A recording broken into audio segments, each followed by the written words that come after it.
রাতে সবাই যখন ঘুমিয়ে ঠিক তখনই যেন দিনের শুরু পশু চোরা কারবারিদের। ভারত সীমান্তের কাঁটাতার পেরিয়ে গরু মহিষ সহ নানা ধরনের পশুর চালান নির্দিষ্ট এলাকা পর্যন্ত পৌঁছে দিতে পারলেই মিলে পারিশ্রমিক। সীমান্তরক্ষীদের চোখ ফাঁকি দিতে নানা কৌশলে এসব চোরা কারবারিরা সিলেট অঞ্চলের বিভিন্ন সীমান্ত দিয়ে বছরের পর বছর করছে ব্যবসা।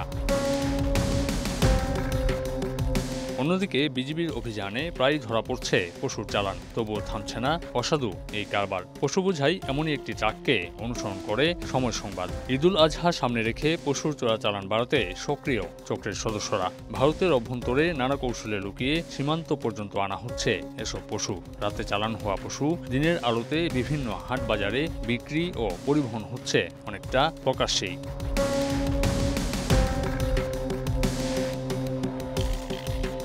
গরুগুলা যে আসে এটা কোন বাজার থেকে আসে?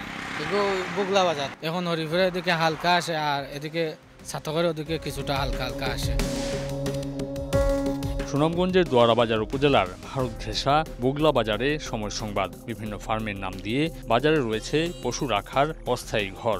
অভিযোগ আছে এখানেই মিলে ভারতীয় গরু মহিষের দেশি ছাড়পত্র। এলাকাবাসী বলছেন সবকিছুই চালাচ্ছে প্রভাবশালী সিন্ডিকেট। তো আমরা ওপেন দেখতেছি, রাস্তাটা যাইতেছে, কিন্তু বাজারে আসলে এটা বৈধ হয়ে যায়। নিজের পক্ষে 500 গরু 1000 গরু দেখাইতাম পারবো। প্রতিদিন 100 থেকে 150 গরুর রিসিট হয়। এই রিসিট পেলে তো সারা বাংলাদেশ আর গরু ধরবে না কেউ। 60 থেকে 70টা ট্রাক প্রতিদিন যায় এবং ট্রাক ছাড়াও পায়ে হেঁটে এই রাস্তা দিয়ে যায় অনেক গরু। বাজারে ভারতীয় পশু ঢুকে পড়ায় দুশ্চিন্তায় প্রান্তিক কৃষক, খামারি ও ব্যবসায়ীরা। দেশি গরুর দাম তো বেশি হবে, ভারতীয় গরু আসা দেশি গরুর দাম কমে যায়। যেগুলো বিকতো 1 লাখ, বিঘে 60,000, 70,000, 80,000, উঠতো মানে 20-25,000 টাকা কম।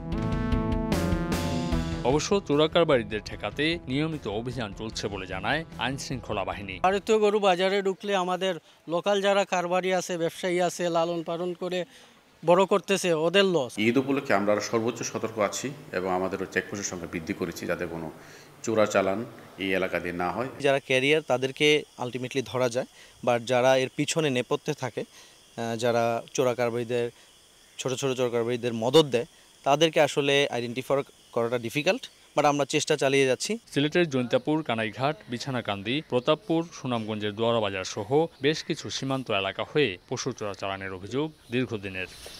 বাজারে ভারতীয় গরু উঠলে কপাল পড়ে দরিদ্র কৃষকের, পাশাপাশি ক্ষতির মুখে পড়েন এসব দেশীয় গরুর খামারি এবং ব্যবসায়ীরা। ঈদকে কেন্দ্র করে সীমান্তে চোরাচালানকারীরা সক্রিয় হয়ে উঠলেও প্রশাসনের নজরদারি থাকলে তা অনেকাংশেই কমে আসবে বলে মনে করেন সুধীজনরা। আমিনুল ইসলাম, সময় সংবাদ, সিলেট।